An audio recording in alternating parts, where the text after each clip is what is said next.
Sunday to everyone. Have a blessed Sunday to everyone. Ngayong araw po ay isi-share ko po ang natanggap po ni Little Nifel TV na ito po ay isa po sa pinakahihintay ng bawat YouTuber o vlogger po. At ito po ay ngayon ko lang po bubuksan, guys. Na-receive po namin ito last week. That was Tuesday. So, ngayon ko lang po bubuksan kasi inuna ko po munang isubmit yung kanya pong tax kay YouTube. So, ngayon po ay bubuksan natin at i-enter po natin kay Google para mag-verify po yung kanyang account.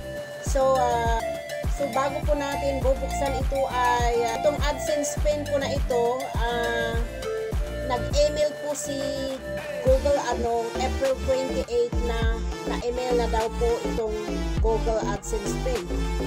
Dumating po siya May 18, that was Tuesday. So it took 3 weeks po to arrive in this address po. So, 3 weeks po, 3 weeks na dumating. Samantalang sa akin po noon, ito po yung sa akin, nabuksan ko na po. Na-email po ito ng February 16, 2021. Na-receive ko po ng March 4. So it took 2 weeks po na na-receive ko po itong sa akin. Kay Little Nif naman, it took 3 weeks to arrive here. So, bubuksan po natin.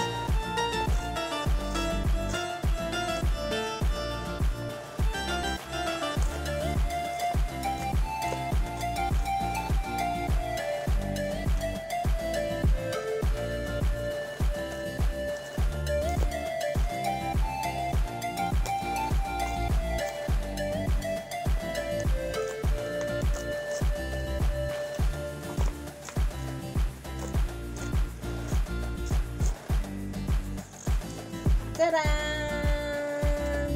Baliktad pala. At ito na po ang nilalaman ng, ulitin ko, meron po akong vlog nung nakaraan nung na-receive ko po sa akin. Pareho din naman itong sa akin tsaka ito.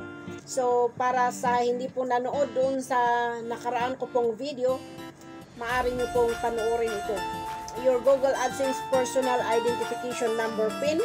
Ito, may 6 digits dito na binigay ni Google AdSense. Welcome to Google AdSense. To enable payments for your account, please follow these steps. Sabi niya dito, meron pong step 1, step 2, step 3, step 4. 4 po na steps na susundin nyo po dito. Ayan po, tatakpan po yung kanyang number.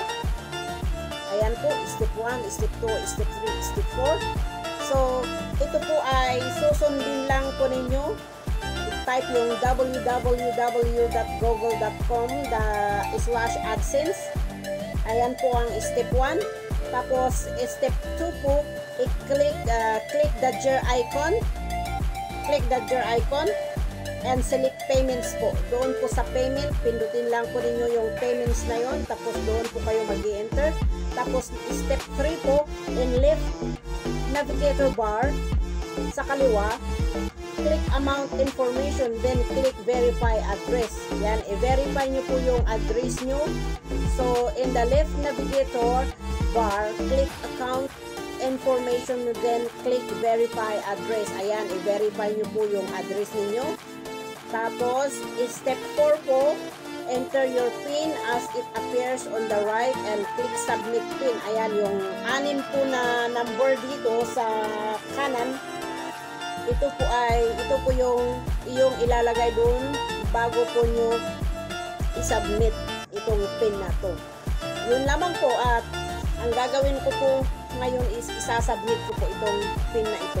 So, maraming salamat po sa panonood. At sa mga hindi pa po na-monetize, huwag po kayong mag-alala. Basta sipagan ninyong mag-upload ng mga videos, sipagan yung mangisda. Upload lang kayo ng upload ng videos para sa ganun po ay makakatanggap din kayo ng AdSense pin na ito. So, yun lamang po guys at maraming salamat po.